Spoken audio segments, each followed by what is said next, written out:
Well, good morning, everyone. My name is Nicole Sedlacek. I am from a rural community, O'Neill, Nebraska, which I'm very proud to call home. But this morning we have a great panel of young leaders who really have their boots on in their rural communities in rural America, helping really to make a difference. They're navigating through some really complex issues. They're stirring some pots and shaking the boats and really making a difference. And so this morning we're going to maybe think a little bit differently, challenge you to think outside that box, to also maybe help shake that boat that we're all in, and to really navigate through some complexities to make a difference in our rural communities in rural America. I'm going to go ahead and let the panelists introduce themselves. We'll start with Meghan here. And Meghan, why don't you introduce yourself, who you are, and what really inspires you to pursue, what drives you to do what you do? Sure. My name is Meghan Bown. I'm the Community Health Coordinator for Get Fit Itasca and the Statewide Health Improvement Program in Itasca County. Itasca County is about 4 hours north of the Minneapolis-St. Paul area in greater Minnesota. What drives me to do my work? Well, I always go back to this quote. For the first time in our nation's history, we live in a time where the next generation of children will have a shorter life expectancy of the current generation because of the foods that we eat and our sedentary lifestyles. I'm the mother of 2 small children, and I want what every other mother wants for their children. I want them to live a healthier, happier, longer life than that of myself. So I got permission, and I'm so excited about this. In true public health style, I would like everybody to stand up and do what we haven't done since we were in kindergarten. Let's reach for some apples in the trees. We all sat for a really, really long time yesterday, and it was great information, but we need to move. So we're gonna put our arms across our chest, stretch out a little bit. And you think that this is crazy, but there's also some physical and mental reasons behind my doing this. Switch arms is because studies show that when you have a little bit of physical activity, do a little moving and stretching, you're a better listener. So you're gonna take in what we have to say just a little bit more. So thank you for joining me, and enjoy. Great job, Meghan. Joe. I am Joe Johnson. I don't know if this thing's on. Joe Johnson. I'm the city administrator of Nebraska City. One of my passions is just not being what everybody expects me to be. And that's true with the communities that I've represented. I graduated from UNO here in the state. I've been part of UNK and UNO. Undergraduate work at UNK, master's work at UNO. And Bob Blair, Dr. Bob Blair at UNO, if anybody knows him, I got offered a position as a city administrator when I was at the age of 25. That was over 10 years ago today.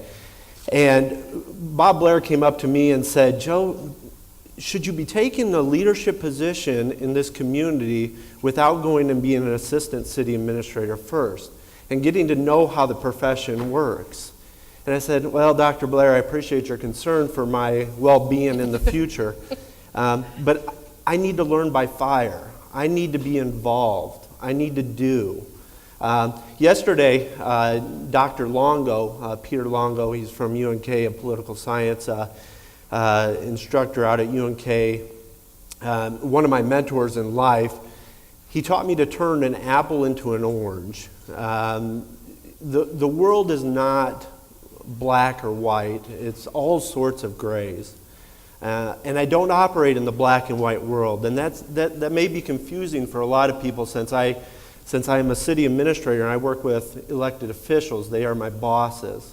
And I challenge them every single day, and that's tough. They don't understand the direction, the vision that they need to do. They need to go and bring that community forward. So my direction in life is simply, and I'll touch on luck and connecting the dots because those are my 2 big things. But let me go back to Peter Longo. I forgot to finish that thought. Yesterday, leadership, that term was used a lot, and it's been used a lot since yesterday as well. Dr. Longo and I have agreed to do a research paper on leadership, because I don't view leadership as typical. I view leadership as doing. Anybody can be a leader, anybody can have thoughts, but the real action, the real motion occurs when those wheels hit that road. And if you're not a doer, if you're not somebody on the road pounding that pavement, nothing will get done. So we can make speeches and we can stand on our soapbox and we can do all these great things, but you're not a leader until things get done. So. Great, thank you, Joe. Yeah.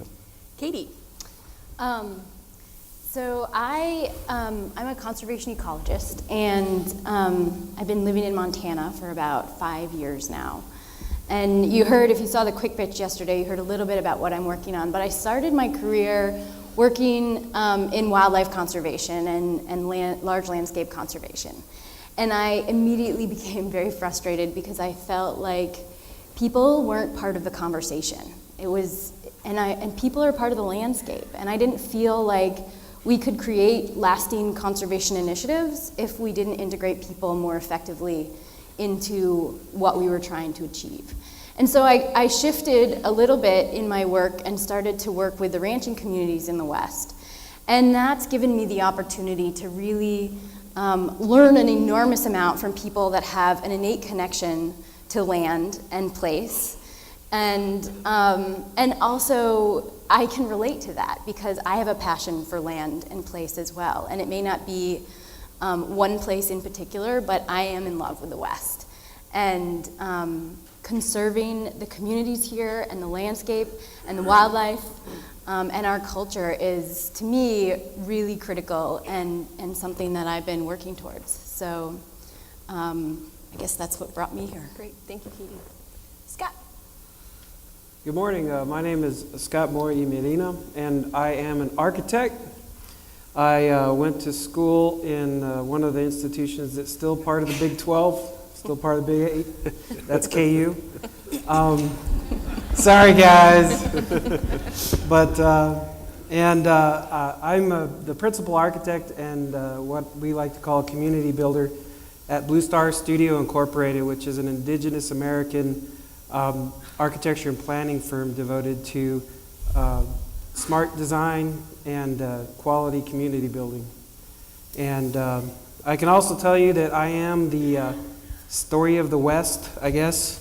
My dad is from a family that came from the east of English and Dutch descent and dropped in at Morris County, Kansas about 5 generations back. And my mom is a mixture of Spanish and indigenous blood from New Mexico, which they've been down that way for about 600 plus years. So, and they met somewhere along the Santa Fe Trail, and then I showed up. So, but I am very passionate about my rural communities of tribal, rural, disadvantaged communities because I represent all of that, and that's what I grew up around, and I'm very excited to take what I do know from my experiences and give back because I feel like if you're not physically standing there doing something about it, like you said, then you're not really contributing to the future or the solutions that need to be out there for our communities to thrive and get ahead. So, thanks. Great. All right. Well, Scott, let's start with the question: what perceived obstacles have you turned into opportunities in the rural communities that you're working in? Perceived obstacles. Well, I think that there's always two sides to every coin, and so for a lot of communities, there's obstacles that are perceived in terms of your local people. You may have the really crusty bank owner that doesn't want to help out with any kind of community project. You may have like that traditional elder that just says that's not the way we ever did it. And you have a lot of people that are actually quite scared about what's the future going to be. And so when you can do enough engagement work and do enough of just fighting in the trenches, getting little things done, and you can start to see these people start to buy into that and then start to support what you're trying to do, that is a great example of taking something that could be perceived as a complete blockage of forward progress and actually turning it into momentum. But I really think that our rural communities, whether it's tribal or non-tribal, operates in a certain amount of fear, and I think that's inherent with people of the land, because you're constantly wondering if you're going to get torn down by a tornado or a blizzard anyway, and so inherently you're kind of distrustful, but at the same time we're also very hard-working people. They're very resilient. So I think taking that inherent resiliency and using that as a force to get past all of these hardships is really important. Great. Katie, would you like to share about any perceived obstacles that you've turned into opportunity with what you do in your profession? Sure. I have a totally different perspective on that. That's maybe a little bit more personal. I've worked for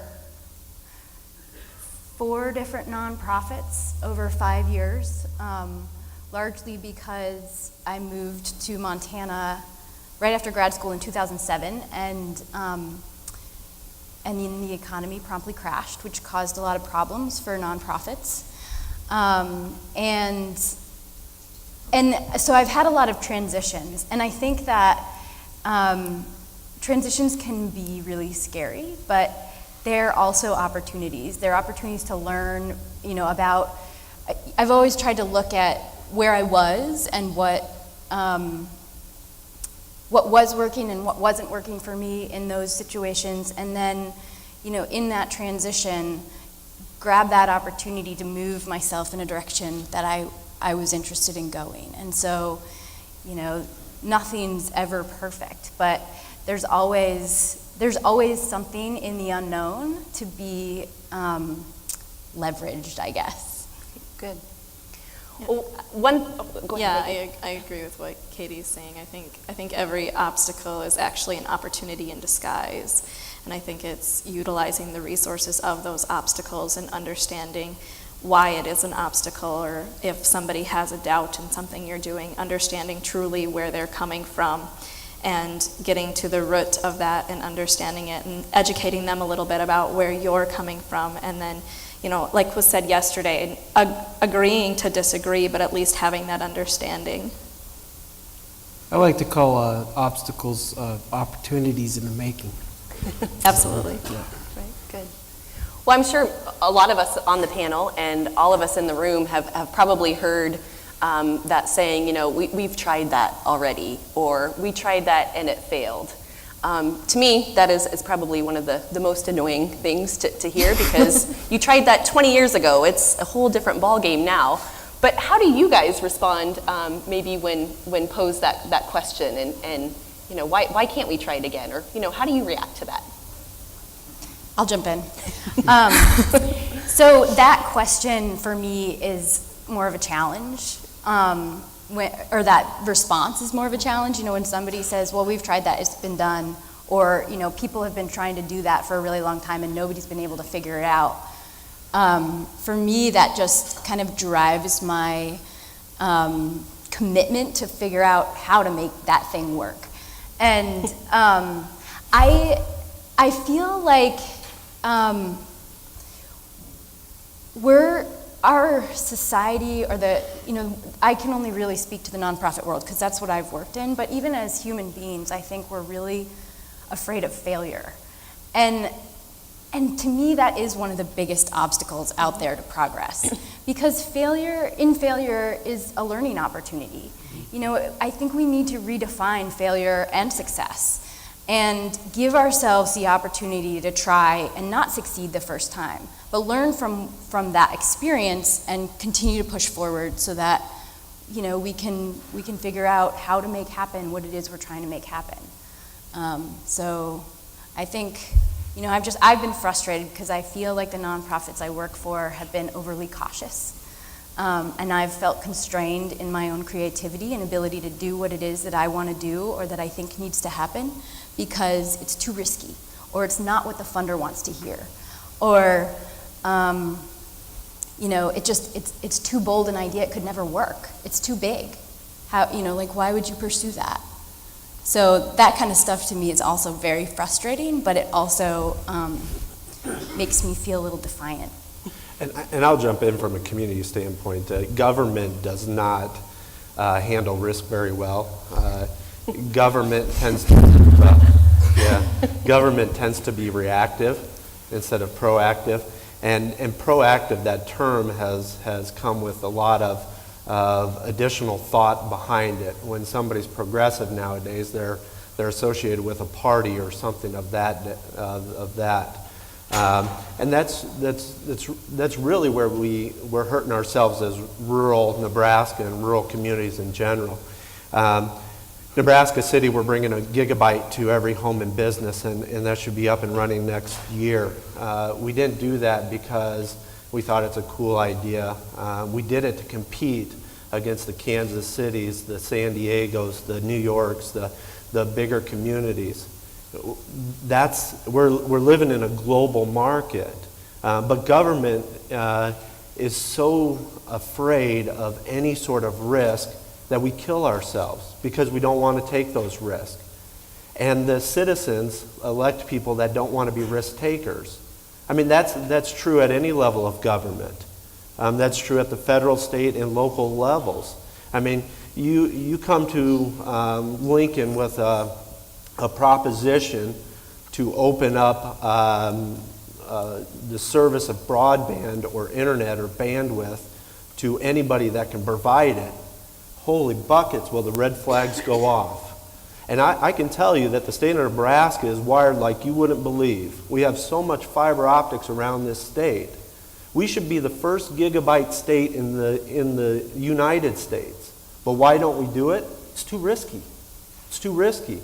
Kansas City and Google Fiber announcing in Kansas City set off this firestorm of bandwidth that we're now creating technology to use 1 gigabit of speed. It's just like dial-up back in the 80s. It's the natural progression, but we as a state are behind that progression because we are afraid of risk. Now, if we can step off that ledge and take that's about connecting the dots. And that's not a big connection of the dots. That's very simple. That's allowing us to grow as a state. You no longer need 4 walls and population to do business. You need a smart device of some sort that has internet capabilities. That's it. On my block, it's a new block in Nebraska City, there's 15 homes. Half of those homes, their husbands work in a traditional setting and their wives work from home. That's the future. That's now. But we, as a state and as a nation, do nothing about it because we continue to want to be stymied by whatever politics are out there at this current point. So we need to get over these things. We need to move beyond these things. But government is afraid of risk, and that's why we can't do that. I've actually kind of established a response to that question because I get it on a regular basis. I usually say, well, who, when, and how, so that I can get to the bottom of what the history was.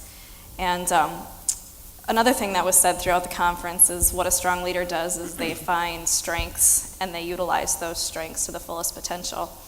I love working in the rural setting because I'm a small town girl. I grew up there. My family's well known there. I have that trust. If I don't know you personally, I know somebody that knows you well to make that formal introduction. I generally know what committees you sit on. I generally know what hobbies you have and where your strengths are. If not, I can find it out pretty accessibly by having a front porch conversation with my neighbor. So that being said, I've kind of made it my profession to know everybody and figure out everybody's strengths. I love working with people, and half the time when they say it didn't work, it's because they didn't have the right people at the table. And I can make those connections to get the right people at the table to make things a success. Looking at technology as an example, one of the projects that I led was a GIS project where the city of Grand Rapids did not have the opportunity to get all the trails and sidewalk infrastructure into their GIS system because it wasn't a priority. The cemeteries, the water mains were. We were able to hook up an intern at the local community college with the city of Grand Rapids, paid through some grant funding to get all those infrastructure pieces in. We have now broadened that scenario and are working with some of our outside communities, other incorporated communities within the county. Instead of them getting their full GIS systems and paying those fees or paying an outsourced company to do it, they're now contracting with the city of Grand Rapids, who has the capability. So it was just a matter of me, A, connecting the community college with the city and coming up with a funding source, and then B, connecting the public works departments of the other communities with the existing GIS department in the larger city to get those things accomplished. It happened in a matter of a year, but everyone else said it couldn't be done. Well, what issues do you, or what do you feel are some of the biggest challenges that rural communities in rural America face? What do you see as some of those biggest challenges? You know, Joe mentioned, you know, government is kind of risk adverse, but what would be some other challenges that you see? I think you're going to have to ask yourself, which part of rural America are you talking about? Like for an Indian reservation, you know, I work with a lot of tribes that are experiencing like a 10% growth rate, and people want to stick around because of culture or because of family connection, which is a lot different than sort of a lot of non-native rural areas, which, you know, it's like the rapture. All of a sudden, all your young people are gone, and there's hardly anything left for the town as far as like human capital.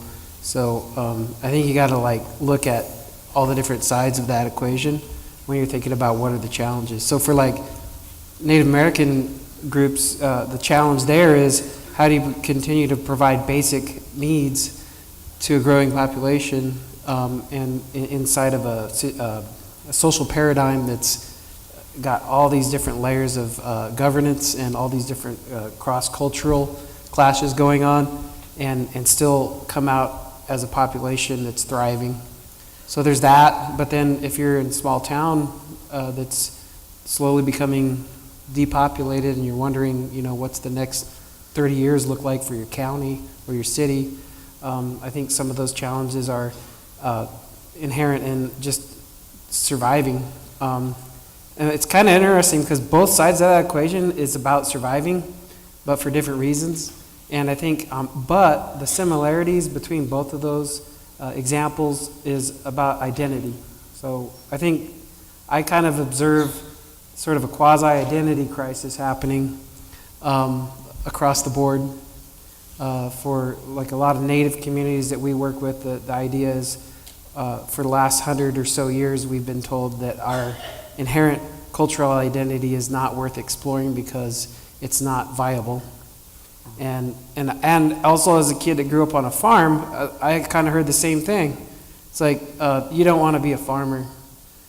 Go off and get some tech-related job in the cities and probably don't come back because there's really not a future here.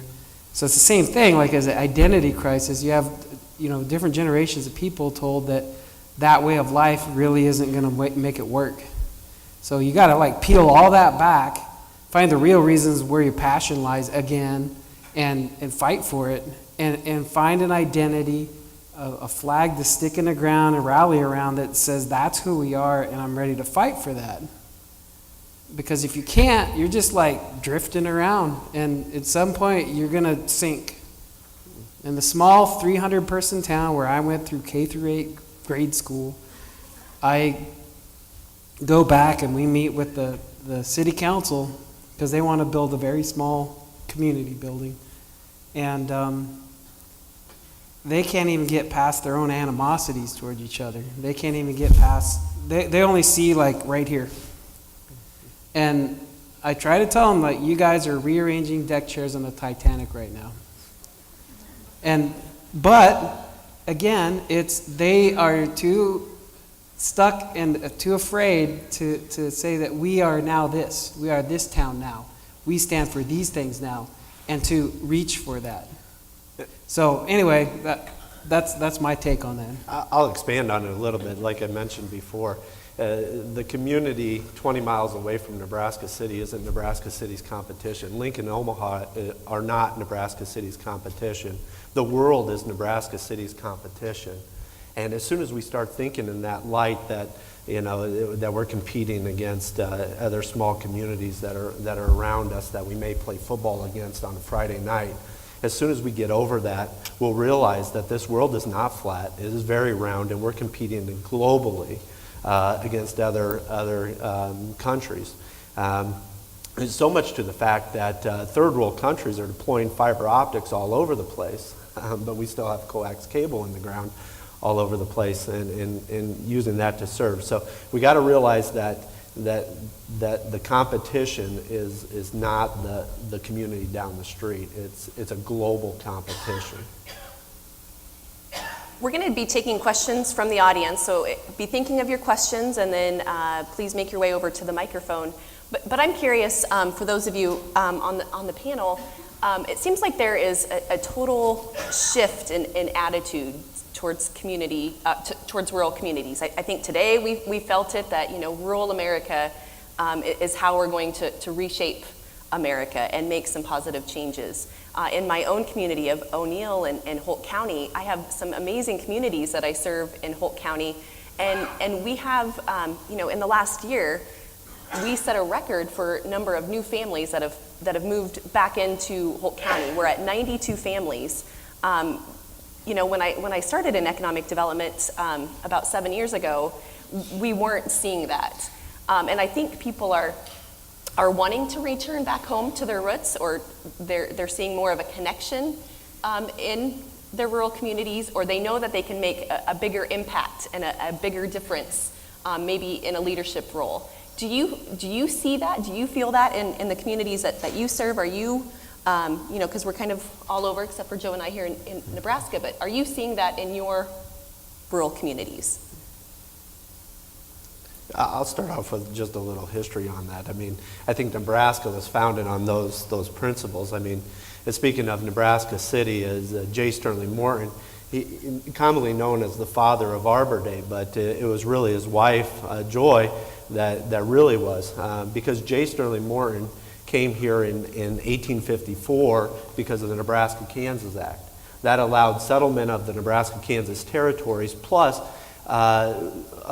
popular sovereignty, where they got to choose whether they wanted to be anti-slave or slavery. J. Sterling Morton came from Michigan to the state of Nebraska, to Omaha originally, spent 2 months there, or Bellevue, spent 2 months there, and then came to Nebraska City to write. He was a slave owner. He came to the state to write pro-slavery. And he drug his wife to what we know was at that time the Great American Desert. There were no trees around, and in Joy's book you can find common writings of her saying, "Where are the trees? You brought me to a desert? Are you kidding me?"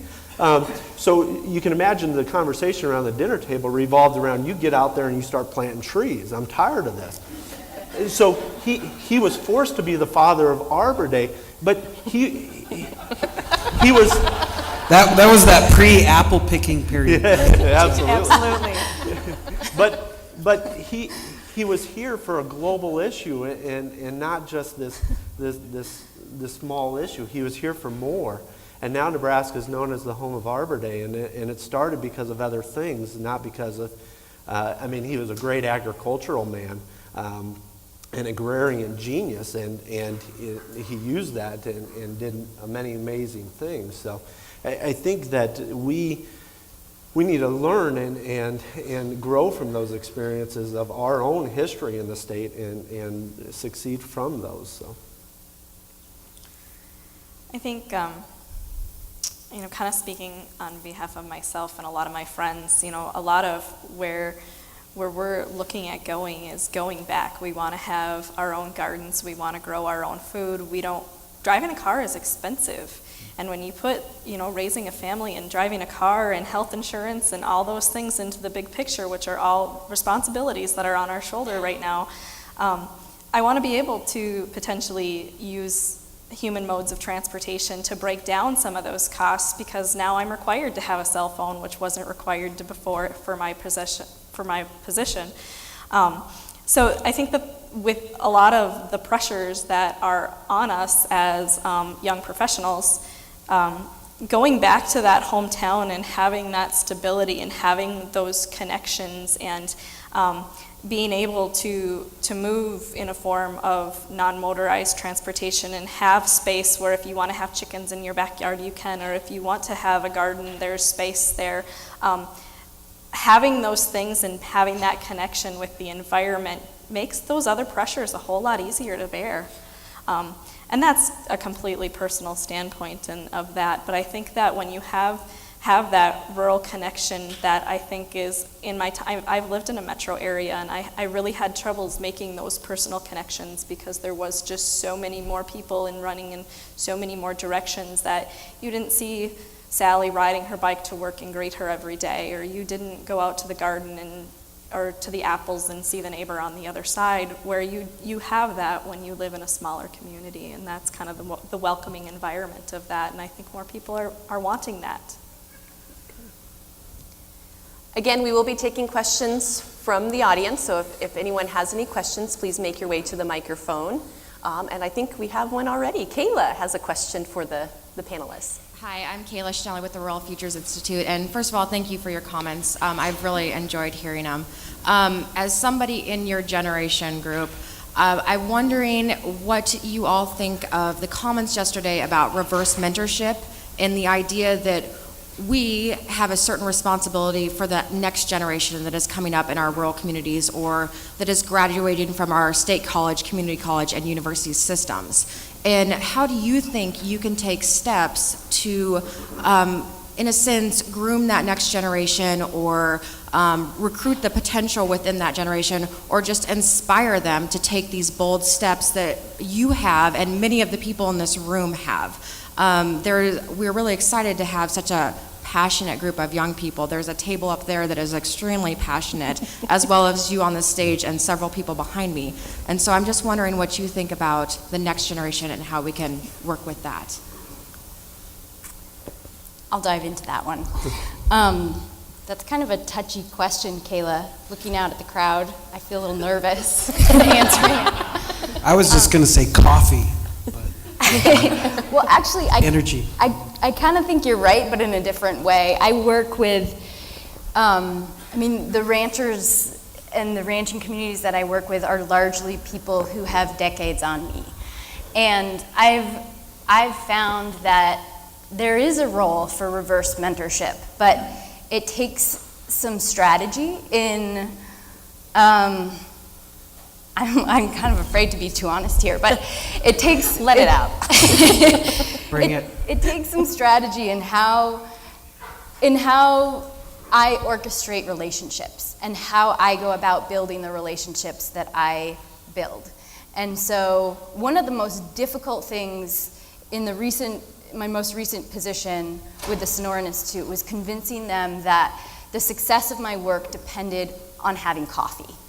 And I needed to sit down with these people and have coffee and talk and listen to them and learn from them and build a relationship. And from there, I could start to work with them on the issues that were challenging. And through that process, I helped catalyze an alliance of ranchers in northeastern New Mexico. We work together now, and I facilitate that group. But it is a little bit for me like playing chess.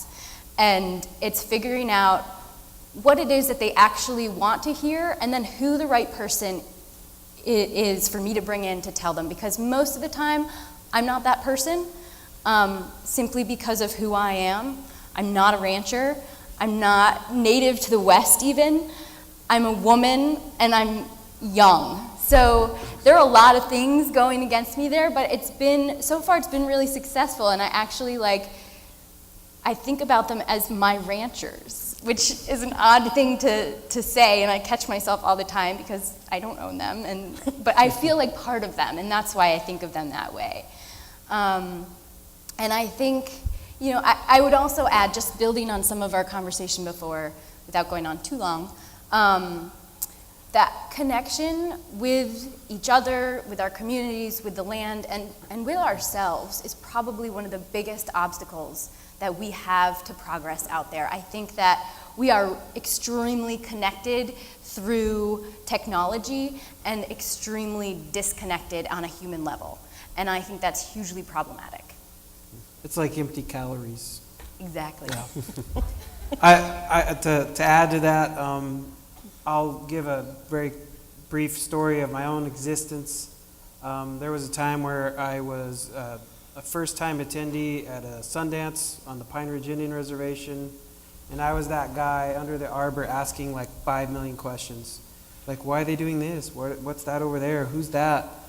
And every time the woman that was there who had invited me would just simply do this. And they wouldn't say a word, and I was getting frustrated because the whole time I was just like, why is she pointing her lips over there now? And 10 years later, after having virtually no questions answered by voice, I totally got it. And what I guess I could say to your question, Kayla, is there's no replacement for just FaceTime and putting in the time that it's going to take to do whatever it is that you feel you're passionate about. So if you're a young person and if you see me up here and I'm an architect, I'm working in all these rural and tribal communities and that's your thing, come find me because I'm passionate about it. If you are too, then let's go do something cool together. That it's as simple as that. And in the old days, like I can remember all my grandfather's generations, I heard all these baseball stories, basketball stories. It's like, how did you guys even find each other? You're all from like farms and stuff. They're like, we just love football, man. And it can be that simple, but when we can create these nodes of information exchange, just like this conference, where you have those venues to see who's doing something that you actually are excited about, that's the important piece. So whether that's the state fair where you saw somebody's cow that was like awesome and you want to know how to do that, then go talk to them. Or if it's at the ag show where someone had some really small refinement on their combine header and you want to do that too, same deal. But it's always like create those moments for that magic to happen, and that's the best you can do. So if you're out there, don't stay at home stuck behind your YouTube for too long. Like if you're watching Peterson Brothers videos, eventually you need to go visit them and learn how to make your own video.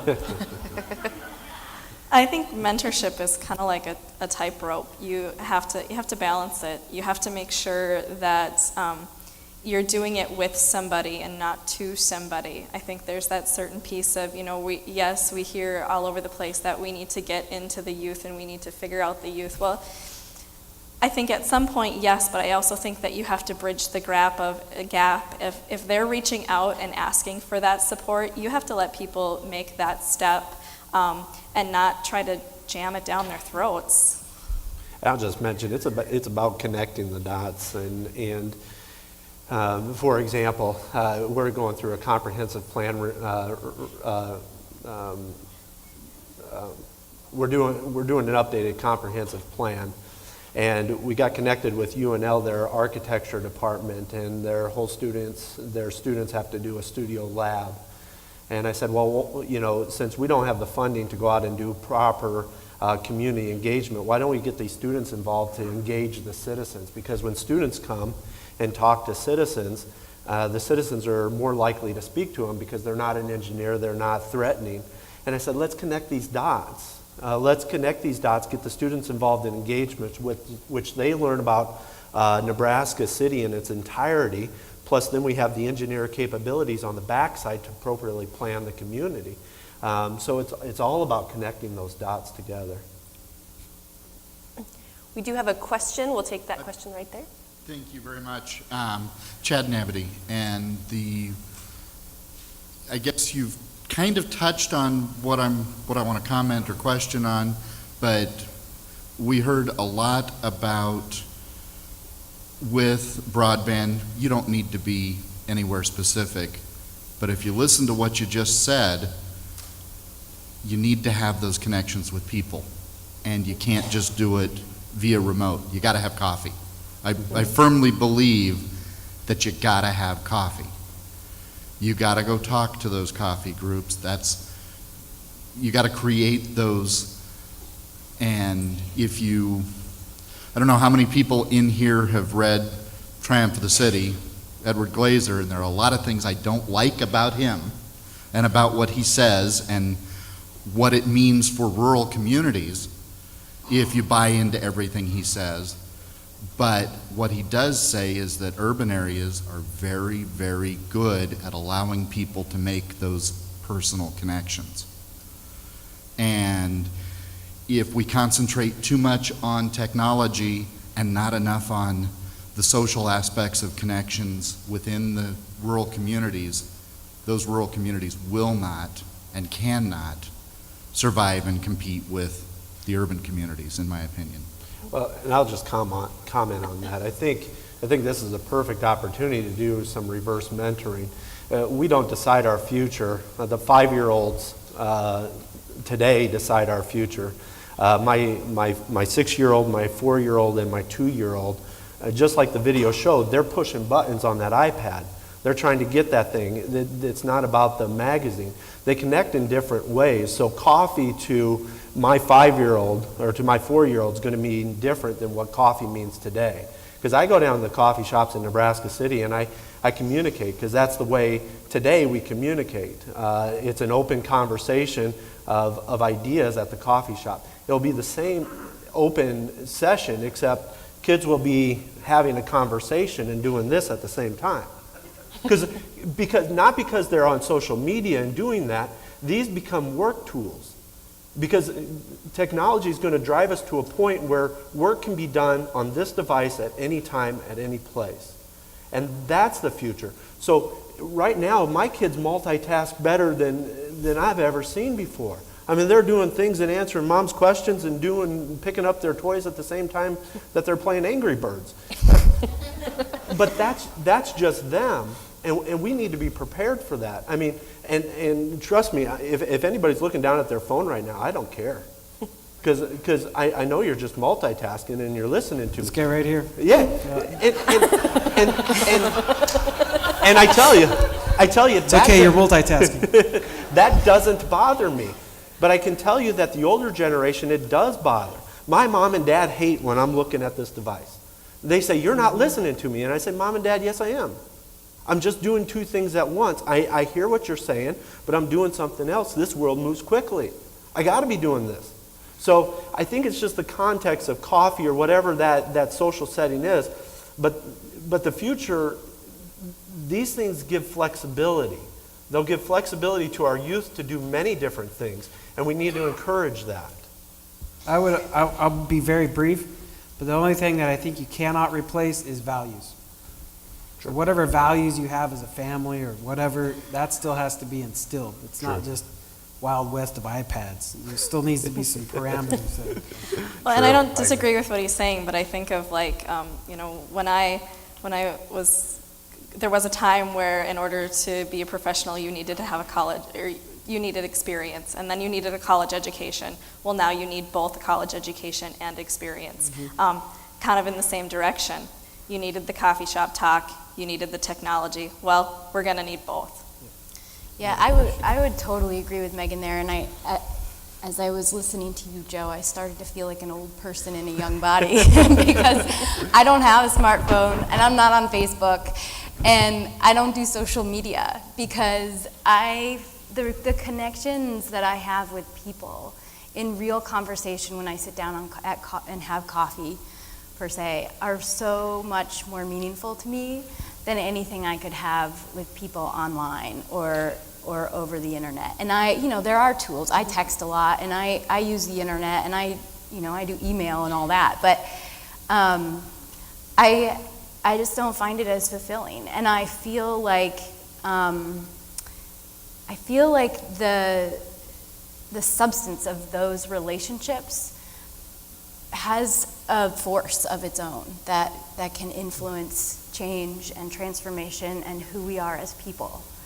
But that's the exact point, is that's why we need to embrace this as rural America, because those connections are made in the place that you choose. Because you no longer have to live in a big city to do whatever job in the big city's there. You can choose to live wherever you want. So you choose a place because of that place and those connections there and that history there. Because the rest of it is flexible and it flows like water. So I think that's the real advantage of rural communities, is that we embrace this with the understanding of our heritage and our history, and being able to do whatever it is we do for our professional lives anywhere. Anywhere. So to make sure we get to Social work 101 comes into play. You have to meet people where they're at. Exactly, good. We have a question out there? I'm Judy Peterson, and I couldn't agree with you more about the connections, about creating a culture in rural Nebraska. This is tremendous. I think they need to be applauded for having a lot of youth involved in this conference this year. But here's my question. We need to create that culture for youth and for the young families. But my concern is we have no place for them to live in rural Nebraska. We're losing people because there aren't houses out there. And that's what I'm here for. I need to have a place for them to live, to be in rural Nebraska. And I'd love to talk to somebody about that. Thank you. It's a big problem. I mean, housing, it's a chicken or the egg, which comes first, the population or the housing, and if you're building housing, how do you get that housing stock constructed? I mean, is that public, is that private? And if it's private, it has to be tied to financial incentives, and if it's public, then you got that whole sphere of why is the public competing against the private, and it's really that chicken or the egg. But I'm a firm believer that Nebraska City is a fantastic place, and if no one's been there for a while, you need to come and visit.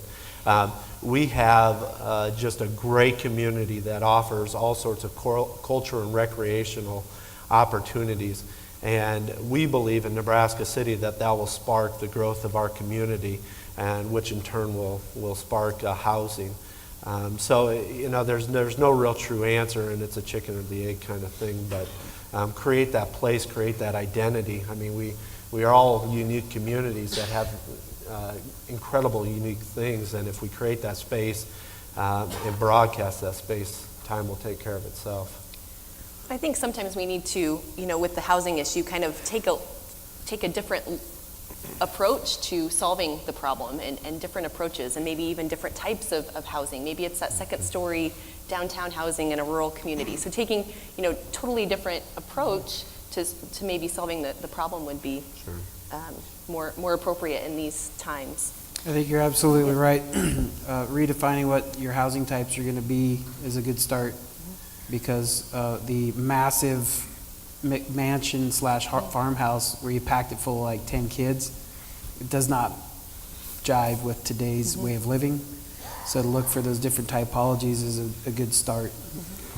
Especially when you have existing building stock. So many desolate downtowns could be turned into different things, but it just takes looking at things differently. You have a question over at that microphone? Yes.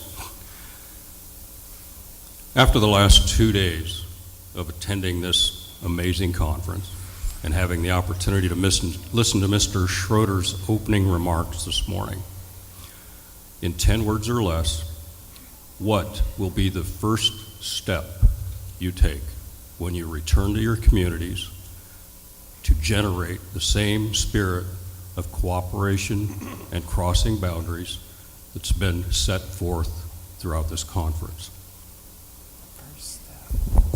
I'm going to have coffee. I was going to say coffee.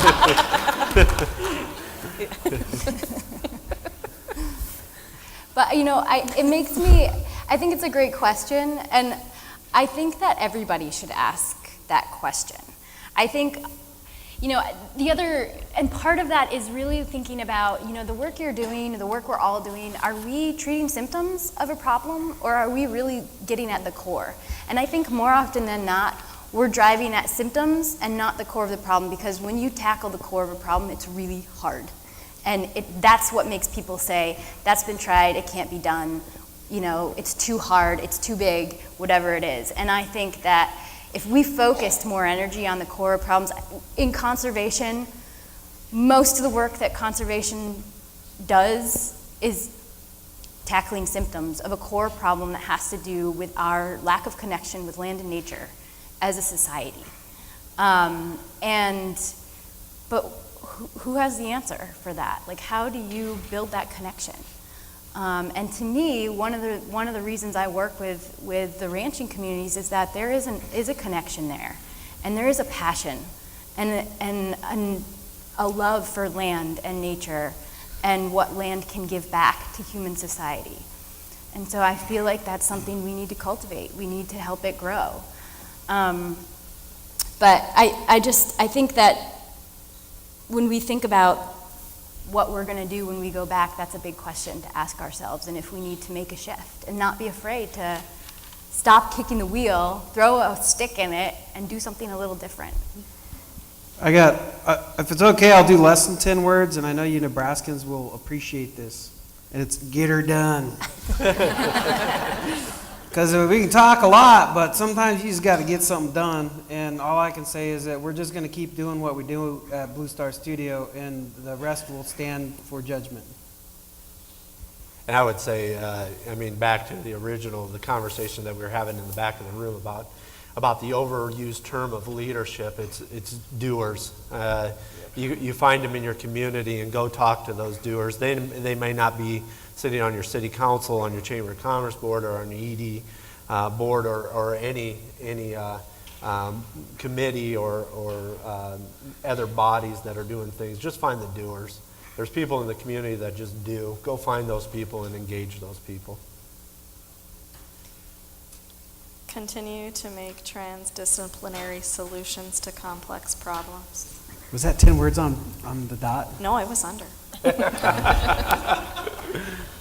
Well, and I think my one word will be like Joe's, find those doers. But I think, you all probably have ideas and dreams kind of probably burning, on your paper or in your hearts, or that fire in your tummy, kind of, so to speak. But I think, execute, what those big dreams and big ideas that you've gathered today, execute them by finding people that share that similar passion with you, and bring them to the table and get it done. Because I think that's what it takes. We can sit on these dreams and we can sit on these ideas forever and always think, well, what if I would have done that? I think just simply execute it, but find those people that can help you, execute what it is that you're wanting I to come do. from a family. It was a long line of one-line quotes, right? So the other one is, this is what my dad always said to me, especially when I was a teenager, didn't really want to get up in the morning, is that he said, son, can't never got up in the morning. So, don't be the can't never got up in the morning people. It's exactly what you're saying, is like, you can either sit there and watch life go by, or get out there and start doing something, because that's the only way any of this ever got anywhere in the first place. Yeah. Even that first guy that dragged his poor wife out here. That's right. No trees. To the great American desert, yes. All right, we have time for one more question this morning. Okay, my name is Al Swagger. I'm from Cozad, Nebraska, a very strong agricultural county. The thing that seems to be lacking in our situations, whether it be the city council, our county boards, is a lack of leadership that will step up from your generation or even younger. Some of us are getting a little gray-haired, long in the tooth, and have been involved. We hear today that it's our grandchildren and our children that will lead us in terms of where we need to go and give us the ideas.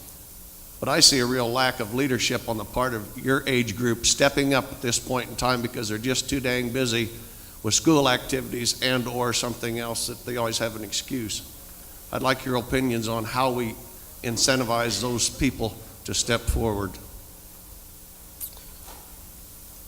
Have you ever asked them? Have you ever given them the opportunity? I am an individual that will throw myself out there, but not everybody is like me. There are certain people that need to be asked, and I think a simple ask is one way to go about doing it. You're right, folks do get busy, but if you see somebody that you think could have potential, just ask. They may have more interest than you pursue. I'm going to go out on a limb too, and I take different activities that go on in our communities, and in some cases, folks in my age have tried to step up and have been told, no, we are doing it this way, and this is the way that it's going to go, because this is the way we've done it for this long. I think we have to continue to realize that there's more than one right way to do things, and inviting people and giving them the opportunity to do it their way, even if it's not your way, is a very important factor in that. Yeah, I think that Megan's response is right on, and I think One of the things that I've noticed, in particular with the ranching communities I work with, is something that I think of as generational entrenchment. It is kind of being stuck in the way things have been done. And I think asking, being open, being curious about the ideas of the younger generation, asking them, starting those conversations, creating dialogue. When people feel like their ideas have some worth, then they get excited about them. And I think it's helping those young people feel that sense of worth in their own creativity and their willingness to think on their own accord and problem solve together. So I think I've noticed that when I approach new relationships with people, I bring a lot of curiosity with me. I want to know about them. I want to know what they know. I want to learn from them. And I think that's easier for a young person to do with an older person. And I don't know if it's as easy for older people to do with younger people, having that open curiosity, because older people are more experienced. They know more. They have, more knowledge and more time, and things have worked for them. So I guess, I wonder if there's a role for more curiosity and just dialogue with the younger people. I'll be blunt. If I heard someone say that about me as a younger person in the community, I'd turn off like that, because I feel like you got me pegged. There's no room for me, because you think that that's how I am. And sorry, I apologize, because I'm a blunt person. But to speak to the solution on that, I've seen it time and again when we do facilitated dialogues with people. You need to level the playing field, find a neutral party, whether it's a facilitator or literally your local referee, whatever. But sit down and everyone put their cards on the table and talk about their actual hopes and dreams and what would it take for them to actually get in the game, and what do they actually bring to the table, and really try to listen to that and not judge it. And you may be surprised about what is actually in the heads of these younger people as to what they think might be workable. And then to see in your own toolkit of how you can help them get to that place. Because at the end of the day, on another blunt comment, they're going to probably live longer than you.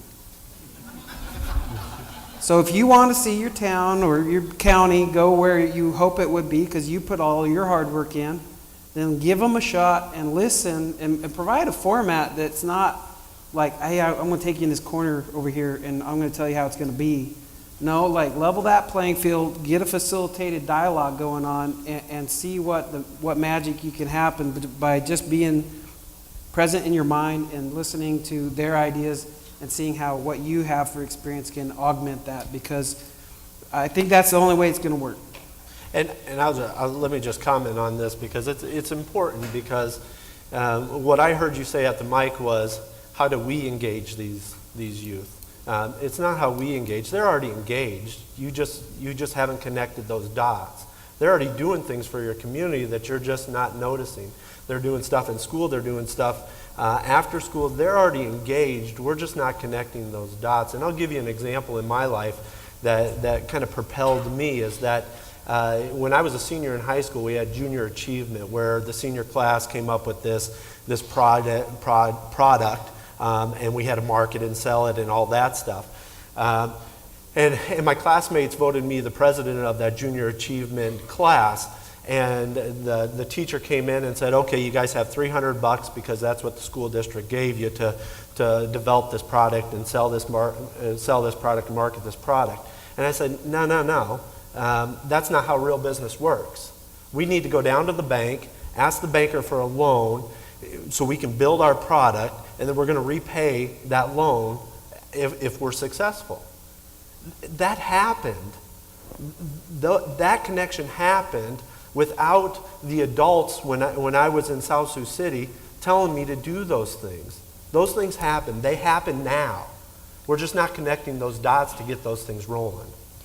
One way that we've been able to connect the dots in Holt County, for the last 9 years, we've had a county-wide leadership program, and that has been able to, I think sometimes as young leaders, we want to become involved and we want to make a difference, but maybe we feel like we don't know enough about that subject area, maybe the school board or the city council or the Chamber of Commerce. So we're not maybe feeling like we have the passion to make a difference and to make a positive impact, but we're still we don't feel like we have the knowledge and the experience behind us. And so what our Leadership Institute program has done is just taken, one faucet of Holt County, and once a month we're learning about the education sector, we're learning about agriculture, we're learning about some piece to help give our young leaders, and it's all ages, but in the last few years we've had lots of ages, or lots of young professionals, and so we're giving them that information, and we're seeing then they're wanting, that they can see how they can make a difference. So I think it's almost kind of that mentoring